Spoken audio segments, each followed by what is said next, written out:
Global star Ram Charan ఉపాసన ఇంట కవలల రాకతో టాలీవుడ్ మొత్తం పండగ చేసుకుంటుంది. మెగా కుటుంబంలోకి వచ్చిన ఈ కొత్త వారసులను ఆశీర్వదించేందుకు సినీ ప్రముఖులంతా క్యూ కడుతున్నారు. ఈ క్రమంలో నటసింహం నందమూరి బాలకృష్ణ పంపిన ఒక ప్రత్యేకమైన గిఫ్ట్ ఇప్పుడు ఇండస్ట్రీలో హాట్ టాపిక్ గా మారింది.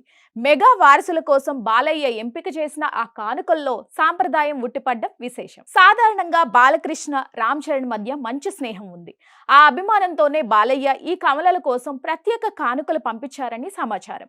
ఫిలిం నగరాల వర్గాల ప్రకారం బాలకృష్ణ పంపిన గిఫ్ట్ ప్యాక్ లో ఖరీదైన వస్తువుల కంటే ఆధ్యాత్మిక మరియు సాంప్రదాయ విలువలు ఉన్న వస్తువులే ఎక్కువగా ఉన్నాయట.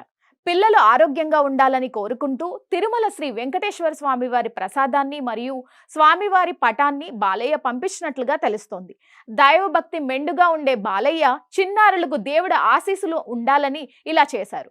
పిల్లల కోసం ఆయన కొన్ని ప్రత్యేకమైన ఆట బొమ్మలను కూడా పంపారట. అయితే ఇది మామూలు ప్లాస్టిక్ బొమ్మలు కాకుండా మన భారతీయ సాంప్రదాయం ఉట్టిపడేలా చెక్కతో చేసిన ఏటి కొప్పాక లేదా కొండపల్లి తరహా బొమ్మలని టాక్ వినిపిస్తోంది. పిల్లలకు మన సంస్కృతిని చిన్నప్పటి నుంచే పరిచయం చేయాలనే ఉద్దేశంతోనే ఆయన ఇలాంటి అర్థవంతమైన కానుకను ఎంచుకున్నారని అంటున్నారు. బయట ఫ్యాన్స్ మధ్య వార్స్ జరుగుతున్న చిరంజీవి బాలకృష్ణ కుటుంబాల మధ్య ఎంత మంచి అనుబంధం ఉందో చెప్పడానికి ఈ ఘటనే నిదర్శనం. గతంలో రామ్ చరణ్ కూడా బాలయ్య షో అన్స్టాపబుల్ లో సందడి చేసిన విషయం తెలిసిందే. ఇప్పుడు బాలయ్య చూపిన ఈ ప్రేమను చూసి అటు మెగా ఫ్యాన్స్ ఇటు నందమూరి ఫ్యాన్స్ ఫుల్ ఖుషి అవుతున్నారు. మొత్తానికి బంగారు ఉగ్గు గిన్నెలు, వెండి పలకల కంటే దేవుడి ప్రసాదం, సాంప్రదాయ బొమ్మలతో బాలయ్య పంపిన గిఫ్ట్ ఇప్పుడు సోషల్ మీడియాలో వైరల్ అవుతుంది.